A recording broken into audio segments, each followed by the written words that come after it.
Welcome to the CDP, the Commercial Directors Podcast, where we discuss all things commercial directing, treatments, pitching, problem solving on set, and commercial breakdowns. Now you host Evan Swinehart. 3, 2, 1, talk to me. All right, everybody, welcome to the show. I am pumped to have Adam Patch, a commercial director, on the show. Someone whose work I really admire, and stoked to have you, Adam. Thanks for joining. Thanks, Evan. Appreciate it, man. Looking forward to it. Well, let's just dive in right away, man. Maybe just give me your elevator pitch of kind of how you got into commercial directing. What kind of led you to the director role? Yeah. It's probably a story everyone's heard 1,000 times. It's just I took like a video class in high school. Like I was like, wow, this is cool. I love video. It kind of combined a bunch of different artistic disciplines that I liked. So I knew I wanted to do something in film. I went to film school. I grew up in Arizona, so high school was in Tucson, Arizona. Then I moved to LA first to go to film school. Then I transferred to an art school in San Francisco to focus on film. Like I think I originally wanted to be a cinematographer, and then pretty quickly realized I wanted to be a director. And that was it. Really haven't had a real job since. While I was in film school, I started teaching myself like motion design, motion graphics, and design work and VFX and stuff like that, just for my own projects. And I was able to do that as like my real job basically while I was in school. So I was like freelancing on the post side of things. So that's kind of how I came up and how I paid the bills for the first many years before I was doing low budget music videos and commercials and stuff on the side just to build my reel. But then I was actually paying the rent with like visual effects, motion graphics, editing, stuff like that. And in San Francisco, I was doing that around the different ad agencies in the city. And that's kind of how I stumbled into commercials. I didn't really start out with that in mind, but because of where I was with the motion graphic stuff, I was in the agencies, and then easy transition to the commercial world. And then I ended up really liking it, yeah. I love that you have like this kind of like, motion graphics background. And I've been working with a couple directors lately who are heavy-handed in like VFX and stuff. And I just think to myself, what an advantage that people like yourself have, especially in today's kind of like, era of commercial directing. Can you kind of talk about maybe that a little bit, how you use kind of motion graphics and VFX as a director, or maybe how it's given you a leg up? Yeah, well, I mean, I think most importantly, I just like ultimately, I guess I feel like a designer at heart, starting out like that, and just always into design and like into motion design initially, but also just like print design and any sense of design in any sense. So I feel like that has really informed my work. Like I think when I like to think of my work as really design heavy, like I just mean the visuals of like how I like to shoot stuff and compose stuff has a design sense to it. So I think in a weird way that part of it has influenced the live action stuff as well. And then from a post side of it, definitely not, like I said, not something I planned on, but ultimately I'm so thankful that was the path I went. I mean, having the post background, knowing like being an editor first, like I know how to shoot for what I need, and like that's always been a huge thing. And like I've always blown away by when I talk to people and they're like, well, I don't know, I'm not an editor. I'm like, how can you they're so like intrinsically linked to me that I don't even know how you could be a director and not know how to edit. So so it's just like they kind of just go hand in hand. And then from a VFX standpoint, that's an awesome, like, because like even today, like I'll be working on a director's cut or something, and I'll be like, I just want to fucking replace the sky in this one shot, and I'll just do it myself instead of like having to go back to a post house and asking for a favor or whatever. Like I can just do the fine tuning myself. Yeah, that's like what I love about it, and like where I wish I had like more VFX background, because there are so many times where you're like, oh, this could be like an easy little VFX trick, but like maybe you don't have the budget for. And I think like a director, if you had that skill set, you're like, oh, I'll just do it because it's going to make the spot better. It's also on the same hand, though, it's also frustrating because sometimes I'm not doing post, and then I'll hear from the post people like the BS of how much it'll cost. Like, sorry, we can't do that. We can't paint it out. We don't have the budget for it. I'm like, you guys send me the shot. I'll do it in 10 minutes. It's like, this is the easiest job in the world, Yeah. So, and I've done that sometimes. I'll just jump in and like actually just donate my time to get a shot done. So it's all good, but it's a great thing to have in the tool. But that's awesome. Well, let's kind of shift and kind of get in the nitty gritty of it. Like we are going to break down one of your spots, which I'm super pumped for. But kind of started this podcast for a couple of reasons. One, to just learn from really talented people like yourself, but then To locally, I've just been getting so many like directors or spine directors reaching out for meetings and just like kind of wanting to know the process. And you kind of forget that like there is kind of this weird, I don't know, just kind of some weird things that maybe if you're starting off, you don't know about the industry. And I think one of those could be like a triple bid. So let's just talk about the triple bid. I know you have strong feelings about it. So let's first just like, what is a triple bid? Maybe let's just start super simple. Sure. So I'd say, I don't know what the percentage is, but like at least 75% of the jobs, probably more, that I do, and I think most people do, go through a triple bid process where there's an agency, there's a client, they want a commercial done, and then they go out to a bunch of different production companies / directors, decide who they want to bid on it or pitch for the project, and then it's almost always like as a default is like a triple bid. Sometimes I've had more, sometimes it's less, but usually like the standard is 3 people are basically competing for the same job. So it's like they're working on, there's a creative brief from the agency. I'm just gonna use the agency as an example because I feel like that's the most common, but like there's a creative brief from an agency. They like, here's the commercial, maybe there's like rough boards or there's a script. They have like, basically they know what the commercial is, they want your take on it, and they are doing this to 3 different directors at the same time. So you have a call with them, you talk about it, you hear their take on it, you pitch out some ideas, and then basically you go away for like a week or so, you work on a treatment, put together this big presentation. Your production company is working on the money part of it, and they're putting together the actual bid numbers part of it, how much it's going to cost to do all that thing. And so 3 different directors at 3 different production companies are all doing this simultaneously on spec, like just on the hope that they get the job. No one's getting paid typically. And then at the end, the agency decides who they want. Usually this is the agency recommend. Then they go to the client and they present who they want, but then ultimately the client decides. And then sometimes the client's like, oh, we actually like this other person anyways. And so at the end of the day, one of the 3 gets the job. And that's like the typical fast version of what a triple bid is. For sure. And kind of talk about like, okay, what has been your experience with triple bidding? Like, are you a fan of it, not a fan of it? Yeah. I mean, I'm just like, it's such a normal process that I have just got used to it. But if I step back, I'm like, man, this is just so inefficient and really unfair. I really don't like doing work like on spec and just like with the hope that you get a job. It seems crazy. Like there's no other part of the industry really that's doing this sort of thing. I mean, really any industry, like it just feels like a weird, and the biggest hurdle that I have is that you're basically like doing all the work. Like when you submit a treatment, the job's like, I've shot the job in my head. I have the storyboards in my head. I haven't worked with a storyboard artist yet, but like I already know how I'm going to shoot it. I've done so much research. I've pulled references that production companies probably invested thousands of dollars in hiring a person to help with the deck and maybe a writer. And, everyone's doing all this stuff. And like, I'm putting all of my creative ideas forward. Like basically this is my vision of the thing. And then it just goes away, and then it's up to somebody else whether they want to do it. So it's just like a big, I'd say like probably 75% of the job is done in the treatment phase, I think. The rest of it is just execution on what you've already done the work on. So it just feels, like there's a more efficient way to me. Like I feel like there could be, and as an example, because this has happened to me more in the last couple of years than it has in the past, which is a few single bid scenarios where they'll still do the 3 calls with directors, but they're just like kind of chemistry calls, and they'll just like spitball some ideas, like hear your take on it, like you got the boards, like how would you approach it, and you basically do like an impromptu treatment, like it's 15-minute call, and you just like throw out some ideas like, oh, I would really like to make this super kinetic, and like let's shoot it all handheld, and like I want it to be whatever. You give your vision of what it is, which is basically all the things that you're going to put into the treatment. It was what you do always on those director calls. But instead of then spending a week and doing the treatment and just basically saying all the things that you just said, you got a chance to meet the team. They get a feeling of whether they like you, they want to work with you, you're kind of aligned on the general vision, and then they single bid it.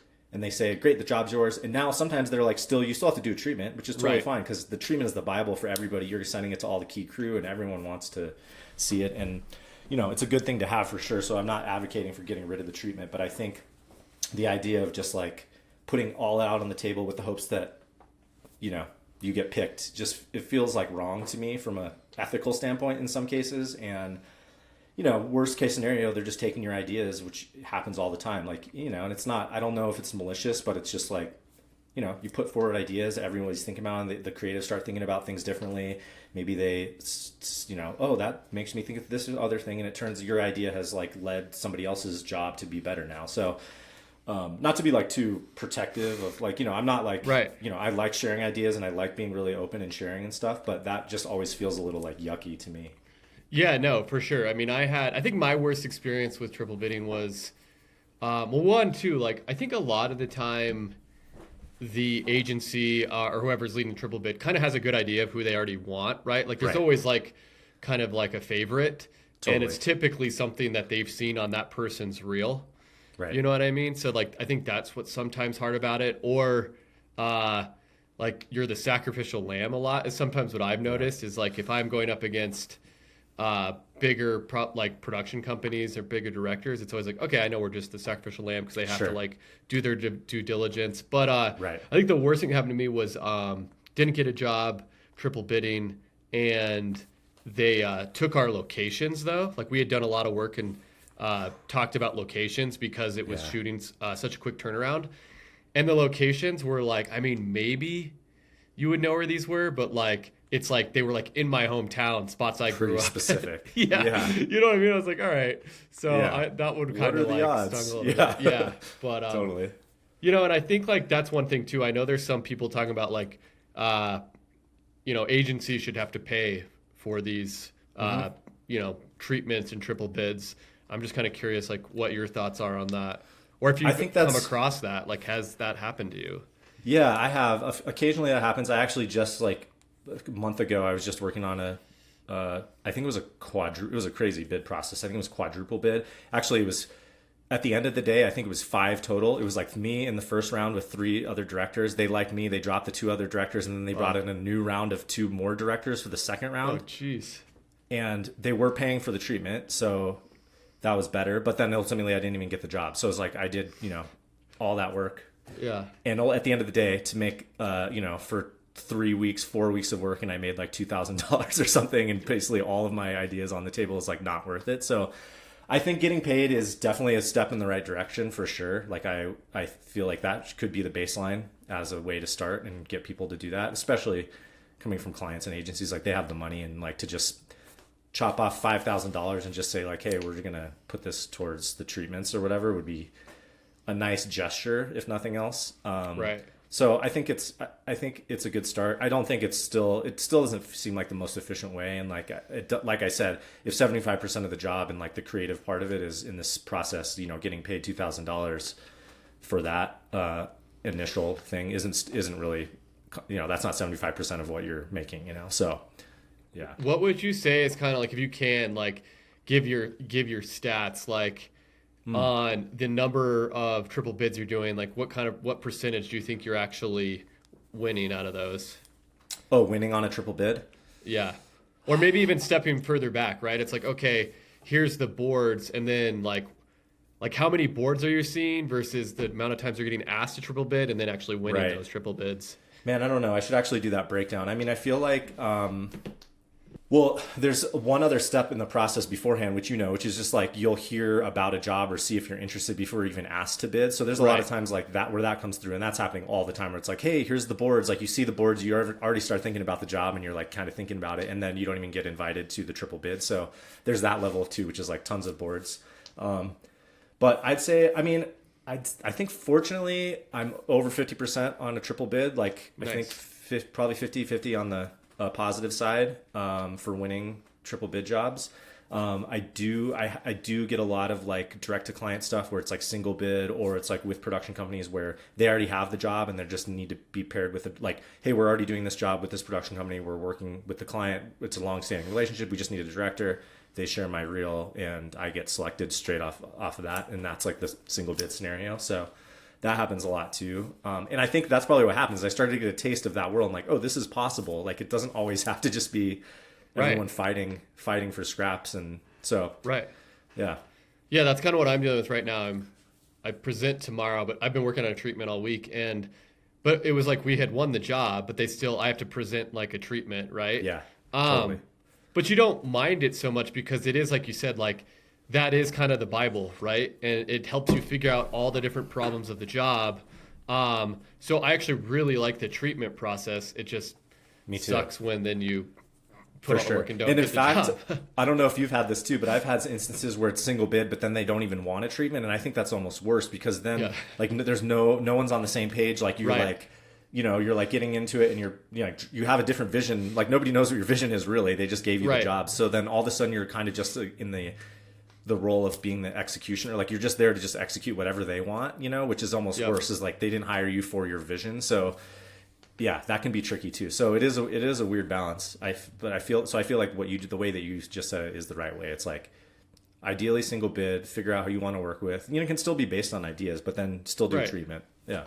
Yeah, absolutely. Yeah. And then do you have any like, I don't know. I do want to move on to like, kind of breaking down these spots, but I'm curious like if just you have any kind of like tips or tricks that like, I don't want, to give away your secret sauce, but like you have found has been successful to help you kind of like win maybe over 50% of these triple bids. Well, I mean, one thing that's weird is as being a director is that you almost never see other directors work. Like you never Right. see the treatment. So I never know exactly, I've seen a few over the years and like occasionally we'll get shared or whatever, but like, so it's hard to say what other people are doing. So I don't know exactly what's tipping the scales. My approach is just like I said, is I put it all on the table. Like I go into crazy detail. Like I basically almost every job I do a full like beat sheet, I call it, where I'm just going through shot by shot. And and this is why I say I'm basically do the whole job. It's like I'm literally saying shot for shot what we're shooting, how we're doing it. It's basically like way less efficient than just going in and doing storyboards, but like I'm trying to paint the picture. And so it's like 15 pages of just explaining what this 15-second spot is. Yeah.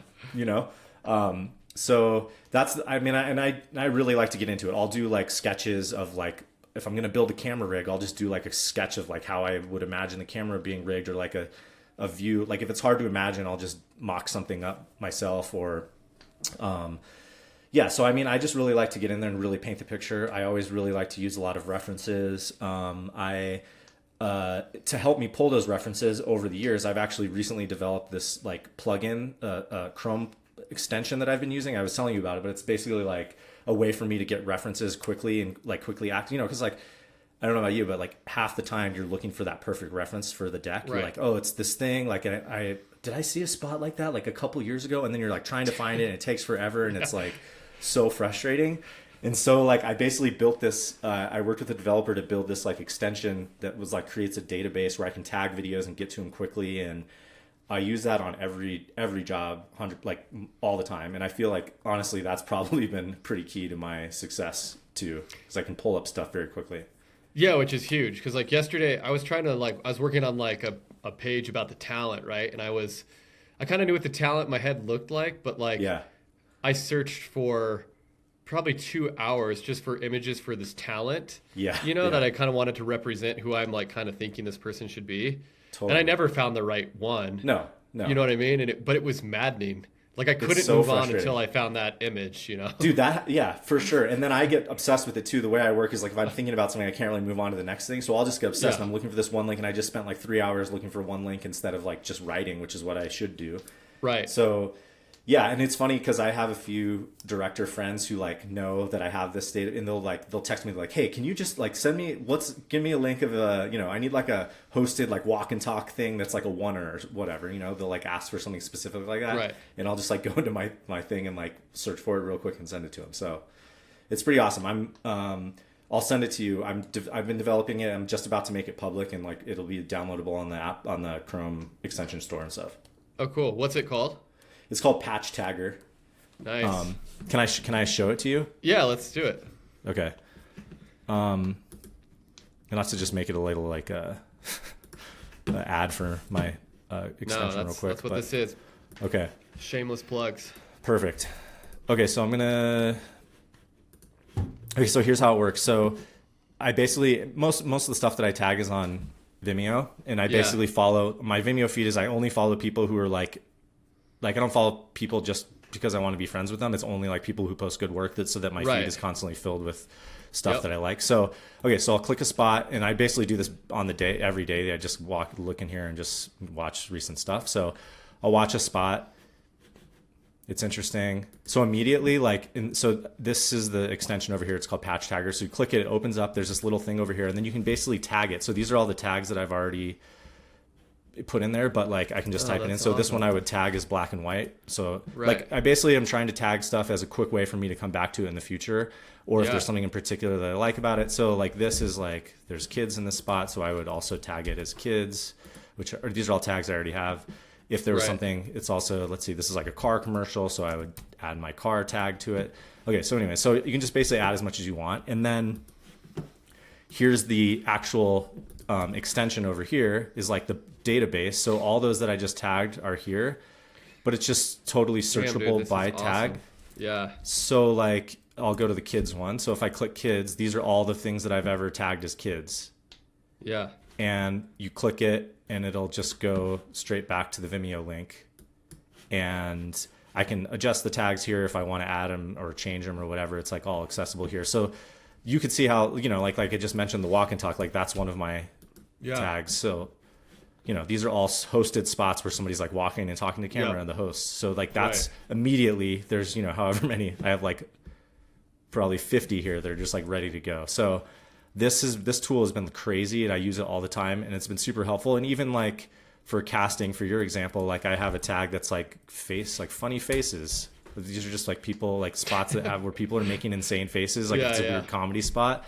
And then I'll just go in and grab stills from that as a reference. Or more importantly, like I'm often working with visual people to pull images for my treatments. So I'm not always doing that, but it's more just like to find the right spot. So that's for like a tonal reference or visual style, or like, I'm looking for like a specific camera rig and like I have a camera rig one, so anyways, that's the idea. It's Patch Tagger. It's on patchtagger.com. You can download it from there. That's sweet. We're in Inception. There we go. Dude, that's awesome. That's been a cool tool that I've been using a lot. Yeah, that's super, super helpful. And so you mentioned one thing I was curious. So do you make most of your treatments then, or are you hiring like a treatment company? I have a freelance, like it depends on the job, but I have a freelance like visual person that I usually work with, and he does like usually a day of like pulling images based on my direction, and then he'll do a day of building the deck. And I always build it in Google Slides, so it's like really collaborative. And then I'll usually finish it up. Like again, being a designer, I like to get in there and noodle and all whatever. But I've been working with this guy for a long time, so he knows my style, and we can get through it pretty quickly. So, that's usually how it works. Like to just have 2 folders of image pulls to just go through quickly and select the ones that I think are the best is like a huge advantage versus just sitting and searching for all the images yourself. But I'll still go through and like, this page needs a different image and I'll just go look for it for myself. So it's a combination. And then I always like to do all the writing myself. Well, and I think that's like goes to show like how important treatments are, and like just the level of involvement is that like it's such a big deal in your life that you actually had to go create an extension to make it easier is insane. But like I love that, and that I see so much value in that. So I'm definitely going to use that. Like my mind was already racing of like, because I have like my own like weird archive system, but it's not. That's great. How I might started. I was doing like showcases on Vimeo. Yeah, like I would make showcases and put them in the showcase, and it was just so clunky, and like the page would take forever to load, and if I wanted to change it, it was impossible. So, anyways, just went to like Upwork, I think, and just hired somebody to build it for me. It was awesome.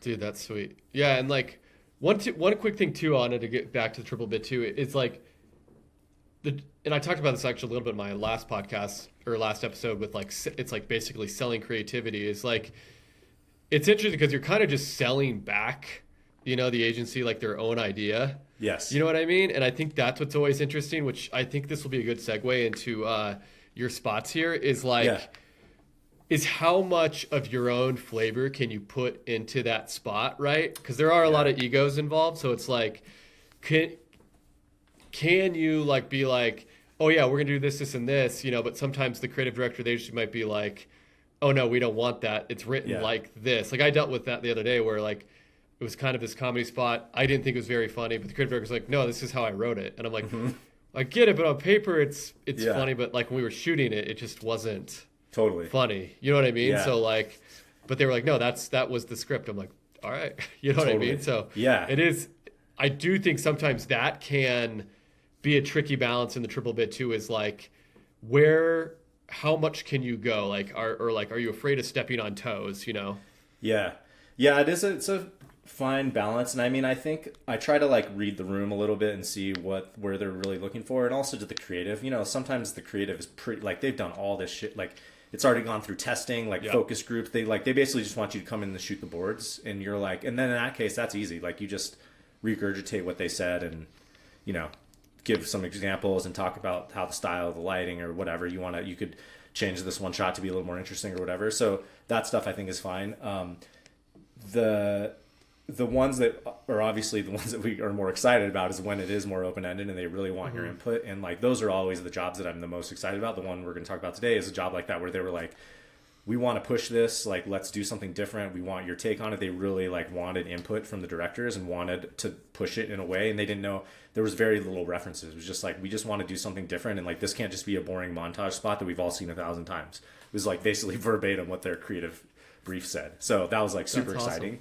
But I'd say like bigger picture philosophy for me is like, I don't worry about stepping on toes. Cause I'm like, if I'm like, if this is my point of view on it, then this is what it is. And if it's not right for the job, then I shouldn't get the job probably, like I don't want to like, if this guy thinks it's a hilarious spot and I don't think it's funny, I'm going to show him how I think it would be funny. And if he doesn't agree, then I'm not the right director for that job because they have a different vision for it. So it's hard to walk away from jobs like that or like feel like you're kind of throwing it away sometimes. But like at the end of the day, I don't want to just do a job where I don't even really get what they're doing or understand. So I've definitely done that on a few jobs where I've had taken a swing, like I think we should do something pretty different here.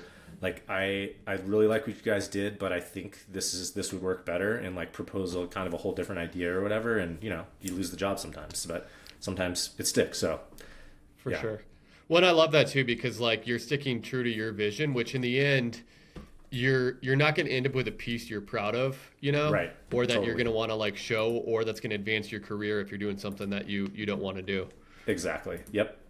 Well, cool. Let's get into the spot. So the spot's for cool. LL Flooring, and I'll pull it up in a minute. But talk about just like how did you get the job? Like how did this job come, and kind of what were those conversations like? Yeah, sure. So this job came through a production company that reps me. I'm repped at Step Studios right now, and this came through them, through their reps. They saw the board, submitted my reel to them, to the agency, was Barkley, and Barkley liked my reel, asked me to triple bid on it, sent me the brief, whatever. So it kind of came through the traditional channels in that way. The creative, like I mentioned, was it was pretty open. It was like, hey, this is a montage spot. We don't want to do. They were like the brief was like very much like casual and like, hey, we've seen this 1,000 times. We don't want to do the same thing over and over again. We want to elevate this. We're ready to do something kind of out of the box, and more importantly, our client's ready to do something out of the box. So this is not going to be like an uphill battle. And so the reason I picked this spot is because it was like, this is one of the most exciting briefs I've gotten in a long time, because it was just literally like what we all want to do all the time. It's like, let's do something creative and crazy and like not do what we're expecting, but it's not like us fighting the rest of the team. It's like everybody wants to actually do that. So it was just a really big relief. Nice, cool. Well, let's watch it here. Cool. Your old floors have flopped. Maybe they don't fit your lifestyle or your life's style. Where do you even start? You need a guide, a leader, an expert. You need LL Flooring. Hi, I need help. They have seen it all. It's a rental. It's a remodel. It's a really bad day. Can I do this? Can you do this? We got that covered. They help you find your right floor at the right price, turning your indecision into your best decision. LL Flooring, every step covered. Let's maybe start off with like the script. So, you said they kind of came to you and were pretty open-ended, but like, did they have like the script and all the shots kind of storyboarded or whatnot? Like, and if so, like what liberties were you able to kind of take with it? Yeah, I was actually just looking through, I just went to refresh myself, and because this is a couple of years ago now, so I was just looking back at the original brief in that project folder. So the script was very like the VO is pretty much as is. That didn't change much. The voiceover was pretty much there. There's like pretty minimal descriptions, which is like, you know, a redhead with Irish setters running around a room. So obviously that changed to a blonde with the other dogs, or you know, stuff like that. So it's just like one line sentences of the thing. So it's pretty open. And then like, you know, it was just like for that section in the middle that's super random locations, it was like the script says cut to different imagined versions of the LL Flooring Associate as a jungle guide, an explorer, mountaineer. So that was it. It just says like one line description. So in that sense, it was pretty open. Like, you know, you could tell they wanted to push it. They're saying imagine versions. They're saying they want to do like these, you know, interesting stylized things. So you can kind of get a sense of what's happening, but it's pretty open. And then there was an animatic, which I just looked back at today, and it was like, it's insane how different and boring, like just straightforward. Like it just feels like it's not even in the same world as what the spot ended up being. So, I can't remember if that was, you know, I don't remember having to push too hard on that. I think that was probably just one of the hurdles that the agency had to do to get through to sell it. So there was an animatic, but that was basically the two things: a pretty open-ended script and an animatic. How many days did you shoot this in, and how many locations did you have? It was a 2-day shoot. We shot, our first day was on a stage, and we built a couple little sets. We built the set for like the guy frozen where he's destroying his floors. Right kind of at the beginning, this guy here. Yeah. So like this was a little set we built.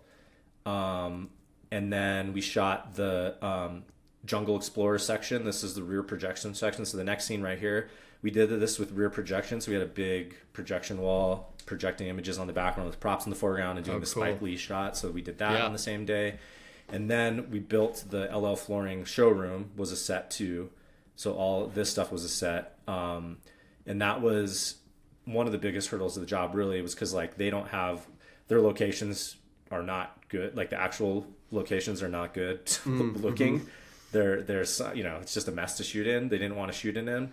So we were initially really excited because we were like, we could really elevate it and make it interesting. But then they didn't want to skew too far because it would be misleading to what this real showroom looked like. So you can see this little window on the left side of frame here was like the biggest argument we had on the whole job, which is just whether or not we could include a window. Because like those places are really just like big doors at the front of this room. Then you walk in, and it's just a huge, you know, big warehouse showroom.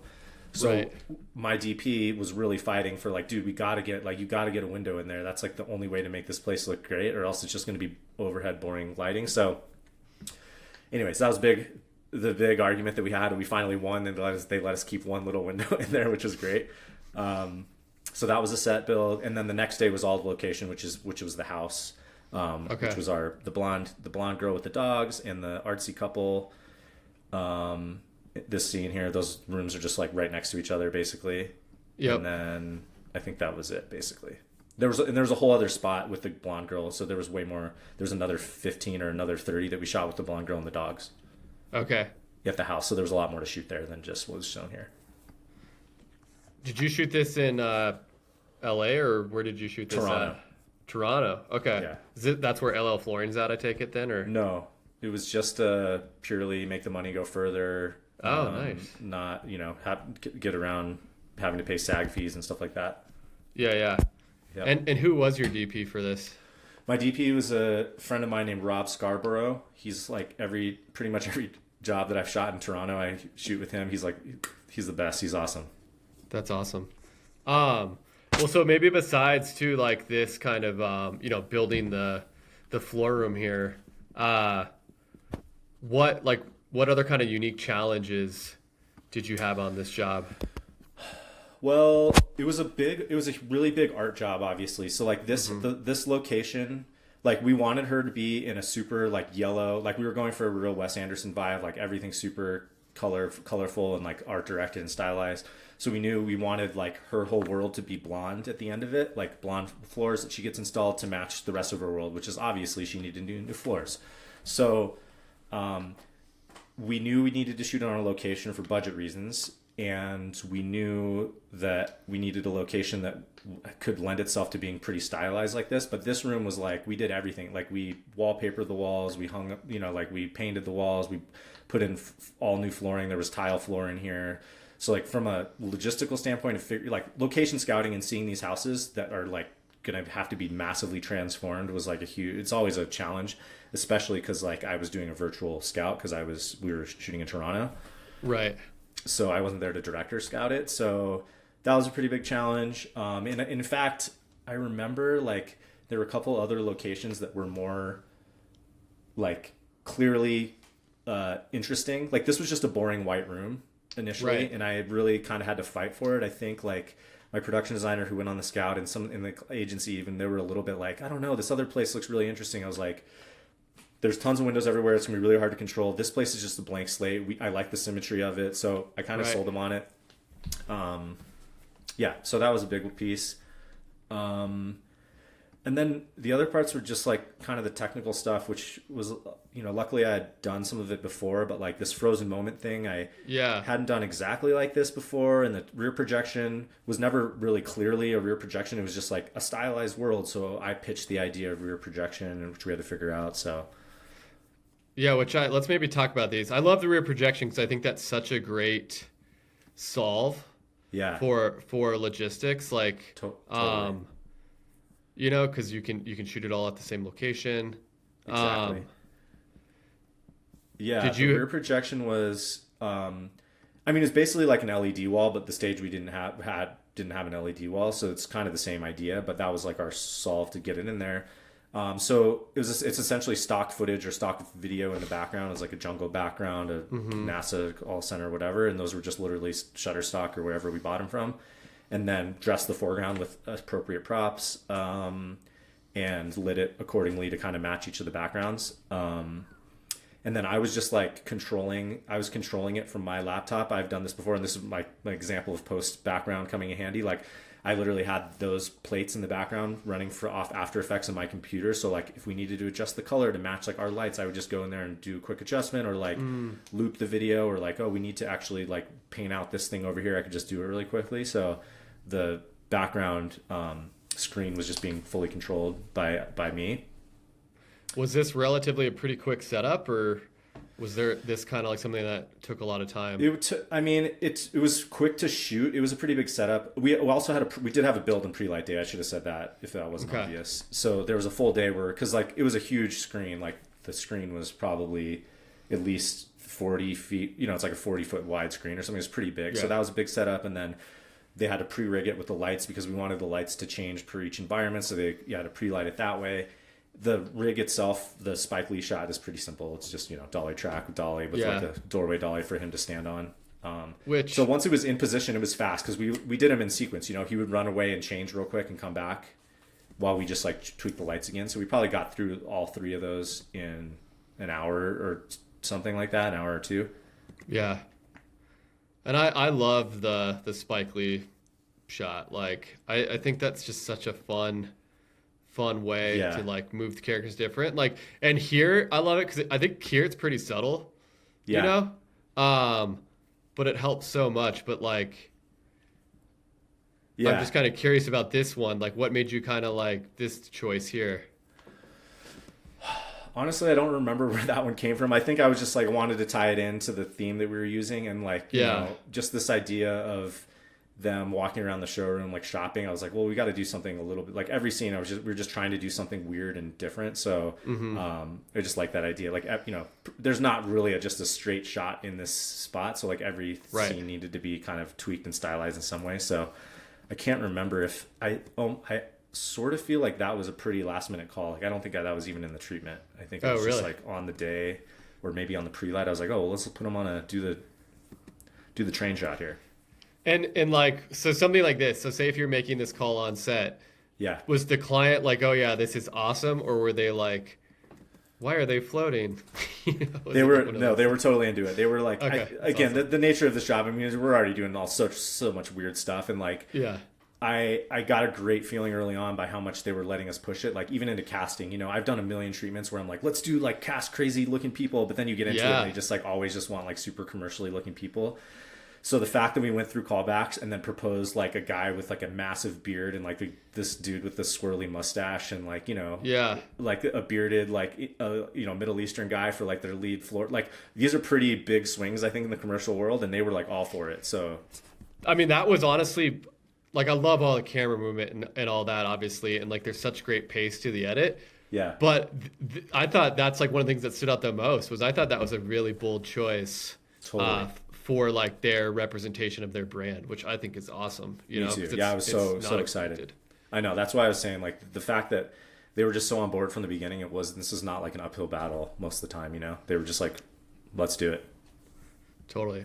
All right. So let's talk about this setup here. The Frozen setup. Yeah. Yeah. So I've done a couple Frozen moment jobs before. Oh, actually, I should say, the way, just to circle it back to the treatment part of it, like this literally just came from, I basically ripped this off from a different spot that I liked as a reference, like that I found in Patch Tagger while I was looking for references. I found this one spot that I really liked, it was mostly from a color pacing edit standpoint, just kind of like the playful tone. But there's this one sequence in the scene where they just did this, basically. It's like these fast camera movements with Frozen moment scenes, which is like sort of unexplainable. There's not really a reason that it's there. It's just like a cool way to stylize these moments in time. So I basically included that link as like initially in the deck of like, here's like one of the links I've been looking at for references for like the tone and the style. And then once I got into the beat sheet, I was like, well, maybe we could just borrow this idea from that other spot. So that's where it came from, to tie it all back. And then like technically to shoot it, I mean, it's like so low. It's just so lo-fi for what it is. It's just basically like, he freezes as much as he can. We added some like elements to try to make that suspended, like the strands on his hoodie that are like up in the air are just like armature wire. Like those are just like coat hangers basically built in there so they can be sticking up. We did that with his shoelace, the back of his hoodie, the same thing. There's like a piece of wire in there to make it feel exaggerated. We do his hair up like that. So we just basically do all that, and then he freezes as much as he can't blink. We do a camera move, and then in post we add all the 3D stuff to kind of really sell the particles. And then we were also doing, it's kind of subtle in some of the scenes, but like this sweeping light thing, which again, straight up rip off of that other spot. That's awesome. So like, what about like this part right here? Like is the actual floorboards being like ripped out? Yeah, 3D, so or did you do those practically? The two boards that are popped up are practically, and he's just like, they're just rigged up with like, there's fucking wedges jammed under or whatever. They're just floating there. He's holding a real crowbar, just resting there. He's holding his foot up in the air. He's just frozen. Basically everything's exactly like you see, except for the floating splinters in the midair. And it's just all about his pose being super extreme, so it feels like he was frozen in time, So like, I would just talk him into that pose and really just make him get more and more bigger, or like, something like, to get into it, I'd be like, okay, before we do the scene, I would have him like go into a swing and I'd be like freeze to just like kind of see where his body language was like initially to just get an idea. And then we would kind of puppet him from there. That's awesome.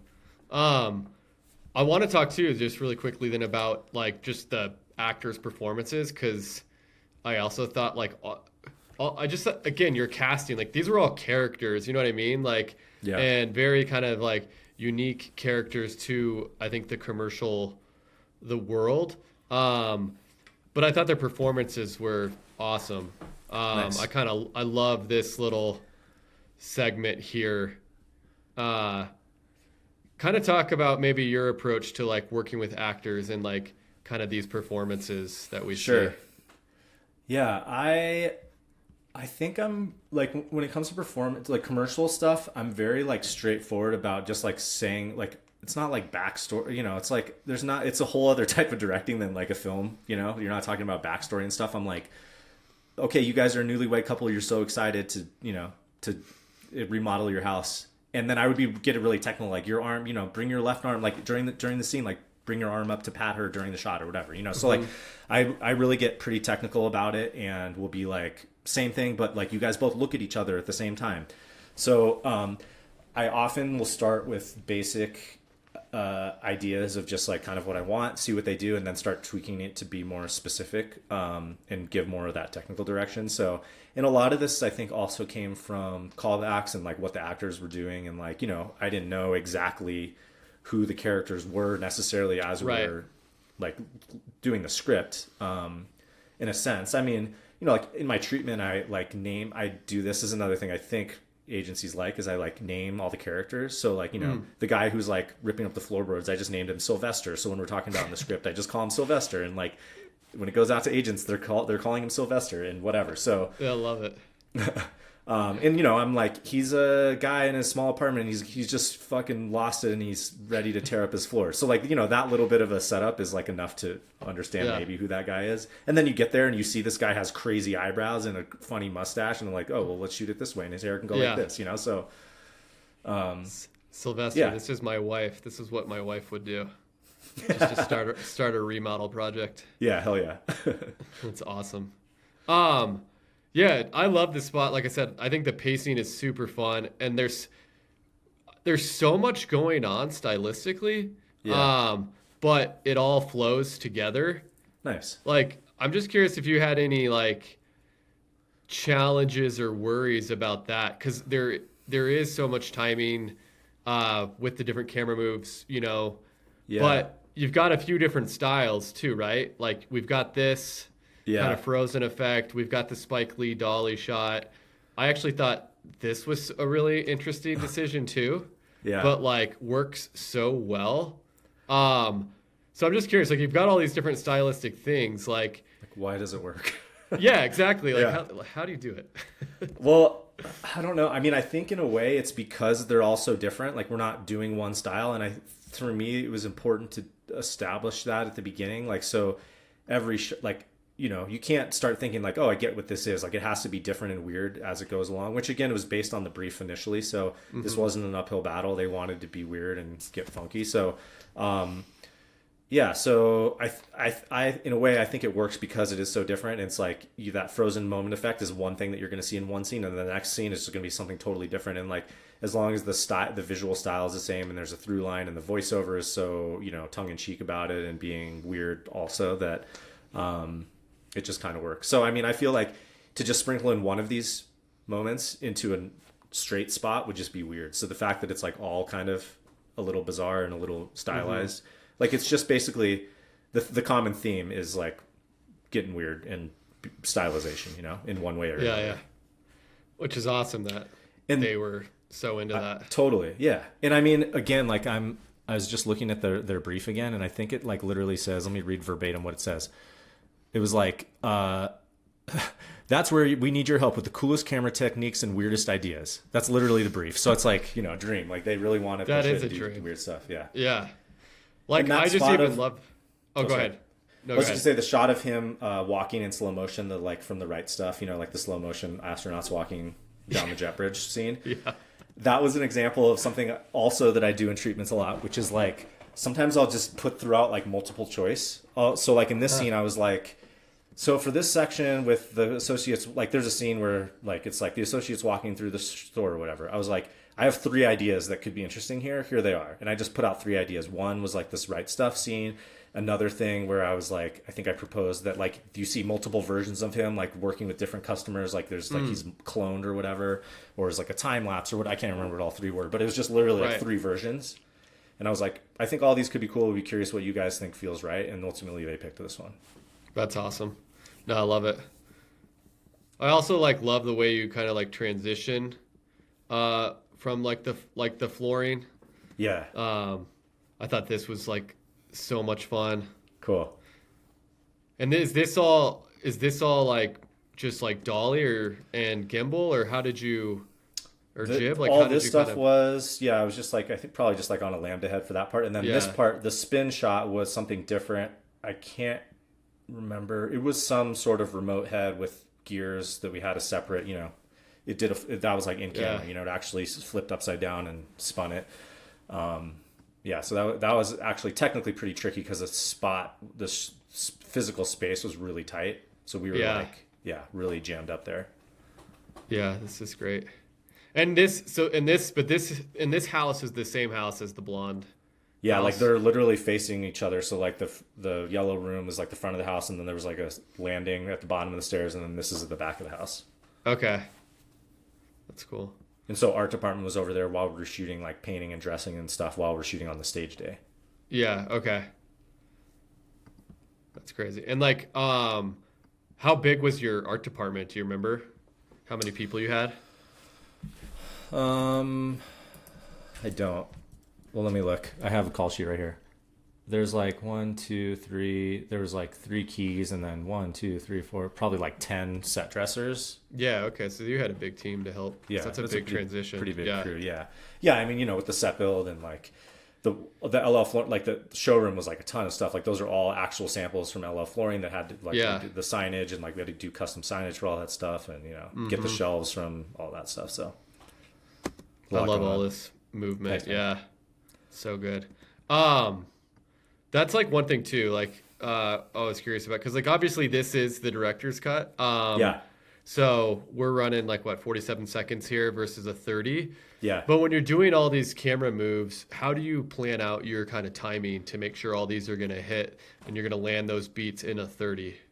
So on this one, I actually did do a rough animatic, like with my storyboards, and I just cut it myself to get it there.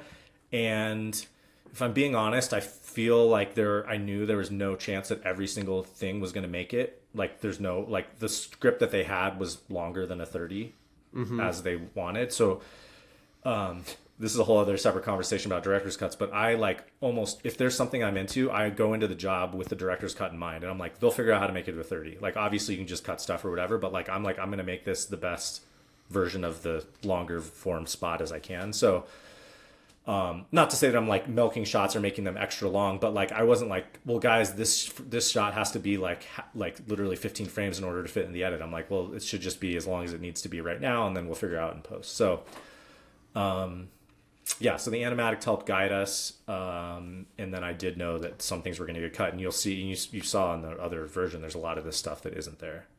Yeah, which let's show that. But when you're working on your director's cut, so did you edit your director's cut or did you hire an editor?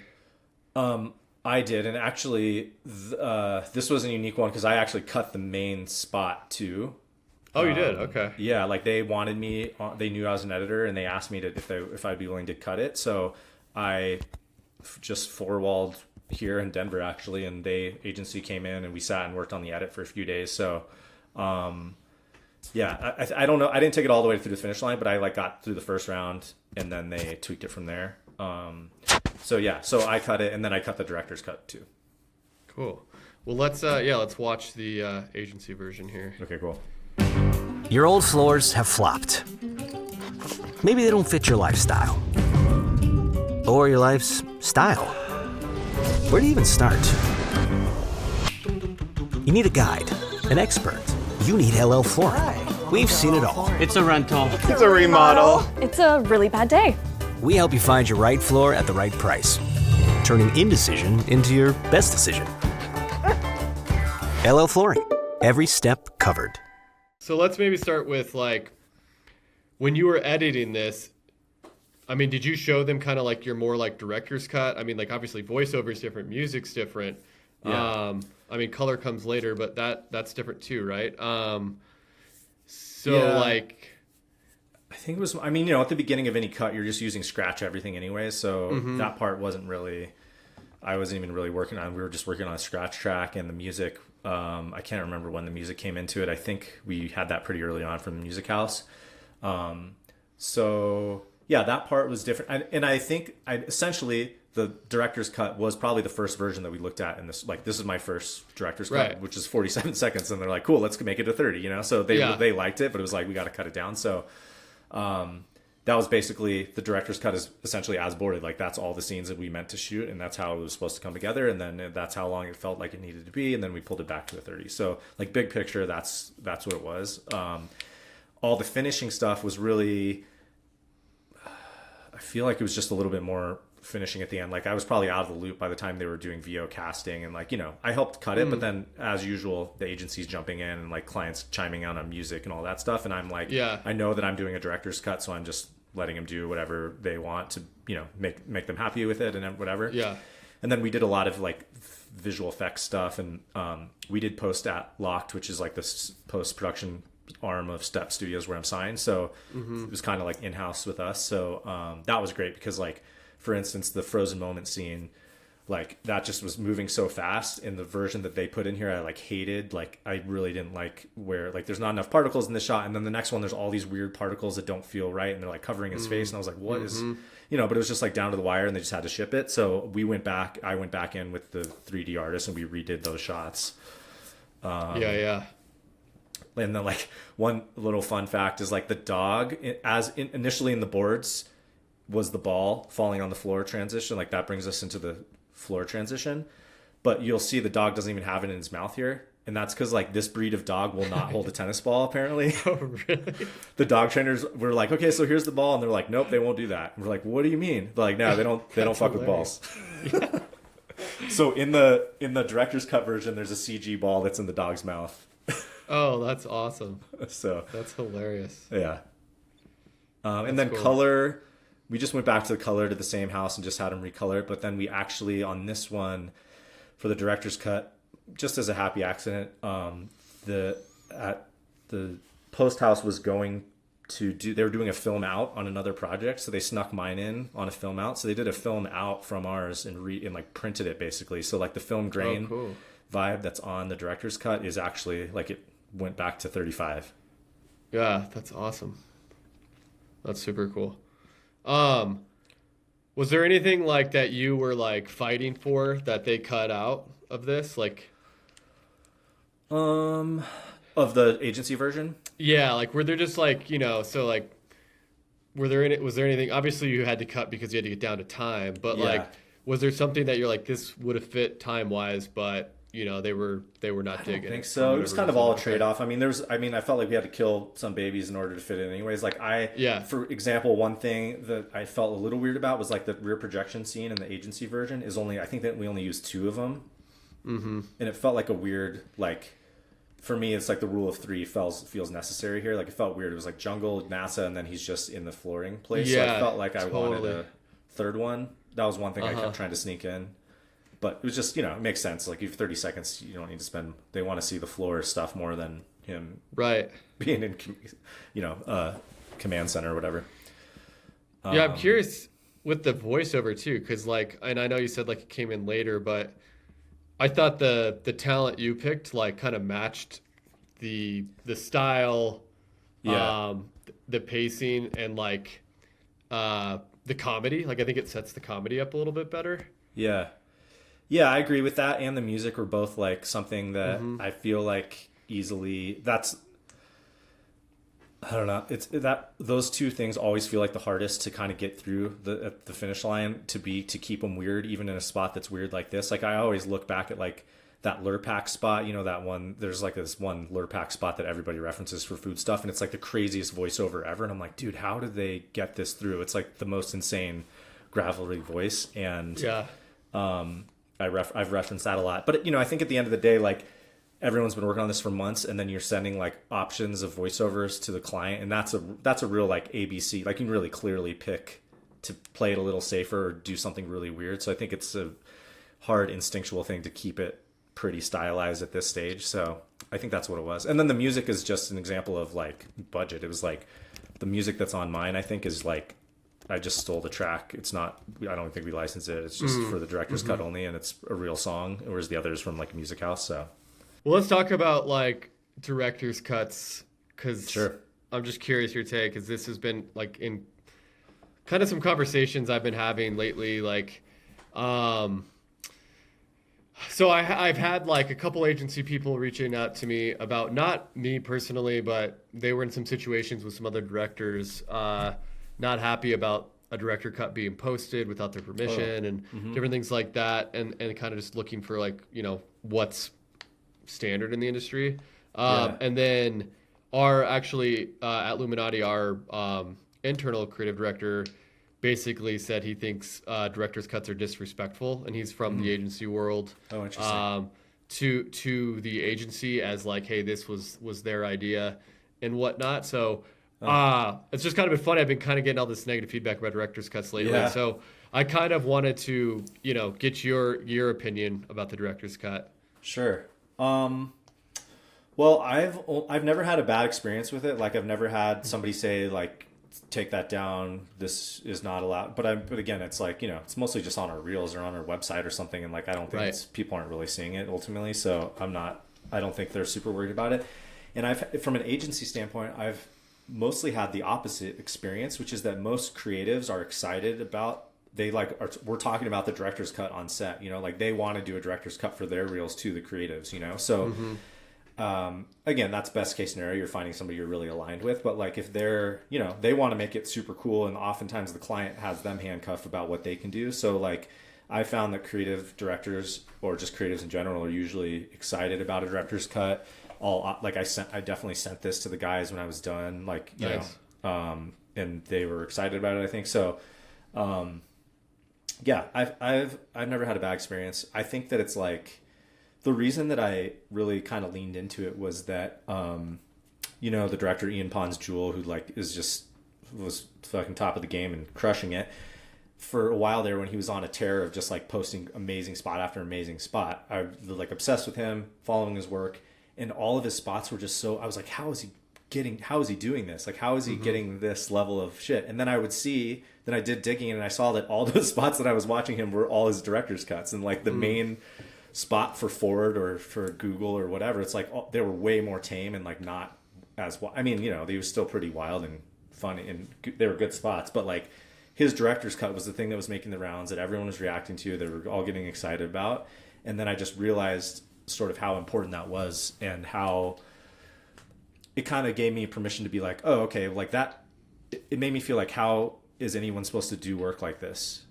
And then I realized, oh, well, that's just the work that's just his work. That's the director's cut. And it kind of, made me reframe the whole idea of it. So since then, I've just really been into the idea of it. And if the spot's cool, I try to do a director's cut. And even if it's like, sometimes I'll just like, I didn't like the song and the voiceover, and those two things are huge for me, and I'll just change those for my website or whatever. So yeah, that's awesome. I'm all for it. And like I said before, like I definitely think about that on set. Like I'll be, not to the point of being greedy or not getting the client what they want, but I'll be like, we're going to get this because this is going to be good for the director's cut, like I think.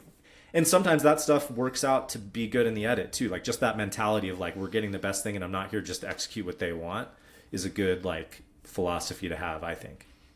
Yeah, for sure. I've been lately on set being like, say it's like me and a creative director kind of like going back and forth on something, and I'm like, oh, I think it should be this way, and they think it should be the other way. I'm always like, how about this? Like, one for me, one for you. Totally. You know what I mean? And for sure. I'll just get one quick take for myself that I would like to try in the edit, and then I'll 100%. Obviously make sure we get what you want, Yeah, totally. And I always try to, like if you can, I always like to start off with that version, because then you start getting notes, and then it feels weird if you go back and do something against everything they've said. So the first one in the can usually be the director's cut version, or at least moving in that direction, and they're like, oh, no, this needs to be a little, and you're like, cool, I already got mine. Right. Yeah. Yep. That's awesome. Totally. Well, cool, man. Is there anything else you kind of want to talk about those spots? Otherwise, I'll jump to the lightning round portion here. No, I don't think so. Sweet. Cool. Well, this is our lightning round, so just kind of quick fire answers here. Don't have to spend too much time on it. But number one, so like, what inspires you outside of work? As you know, bike riding. It's like the main thing I do outside of my life, to get outside and get the wheels, the philosophical wheels turning. And then music is the other thing. I love music. I listen to music all the time in connection to this. And then I also play music. So those are two big ones. What are your top artists right now that you're into? Oh man, it's all over the place. I started doing this. There's this app called Music League, where it's like a competition app with friends. You like all have this app, and you like submit different songs per prompts per week or whatever. So that's been really interesting, because I'm in there with a bunch of buddies, and we throw in a bunch of mix. It's all over the place. It's just like, weird minimal piano stuff, like crazy EDM music, and just singer-songwriter stuff, some hip-hop thrown in. It's literally everywhere. All right, so I think I know the answer to this, but is there a tool you can't live without on set or like pre or post production, Yeah, I'm just definitely going to use that self-promotion tag again for Patch Tagger. PatchTagger.com. Everybody. Yep. Is it going to be a pay? It's plug going to in, be, or? it is going to be, it's like a free for like 100 tags or something. And then to have it forever, keep it going after that, you pay. That's awesome. Subscription based or just one time? Yeah, I think monthly. I'm still working on that payment plan thing, Okay. but I think it'll be monthly. I kind of think of it like Shot Deck. Which I remember early in the Shot Deck days, like it was like this weird secret tool, and now everybody's just part of everyone's toolkit. So Yep. I'm hoping Absolutely. it's something like that. Cool. All right. So then the next one, this is a question that was left from our last guest. Okay. And I think this is a really interesting question. Could be an episode in itself. But Okay. where do you see the future of commercial directing in the next 1 year, 3 year, 5 year, and 10 years? Oh God, this is a full episode on its own. The short answer is I have no idea. AI is just shaking everything up, and I am very scared of it, and I'm not sure. I think 1 year it's not going to be any different. I don't think it's going to happen that fast. 3 years maybe a little different. I don't know. 10 years, I'm not sure how much. I don't know. I'm not sure honestly that our job is going to be the same at all anymore. Like I think it might be. We're like AI directors or like part AI is just going to be part of it. Like maybe there's still people, you're still going to need a director to direct it, but it's going to be a lot of AI stuff. Or I don't know, are you going to shoot like a Crap-O-Matic to just get the shots and then you put it through the AI software to turn it into the like style you want? Or I don't know. I feel like it's going to be a different, something that doesn't even exist right now. Yeah. No, I mean, I totally agree. Yeah. Okay, cool. Well, and the last question is, leave a question for the next guest. Okay. My question is, I would like to know a tool or like a trick, like on-set trick that you've learned from another crew member. Like maybe if it's a director, like maybe a DP, or like is there a gaff, like a lighting trick that just some weird like little nuanced thing that you've learned from somebody else on the crew. Well, Adam, thank you so much, man. That was great. Really appreciate it. Pleasure. It was awesome. Nice talking with you. All right, that does it for another show. Thanks for watching the Commercial Directors Podcast, and please subscribe to the show on any of the platforms where you listen to your podcast and on YouTube. YouTube's a great place where you can actually watch the breakdown, so make sure you subscribe. Also, give us a follow on the gram at the Commercial Directors Pod, and please DM us there. We would love to hear from you on potential guests you'd like on the show and what topics you want to learn more about. Or you can email me at evan@swinehartco.com, and that's SWINEHARTCO.com.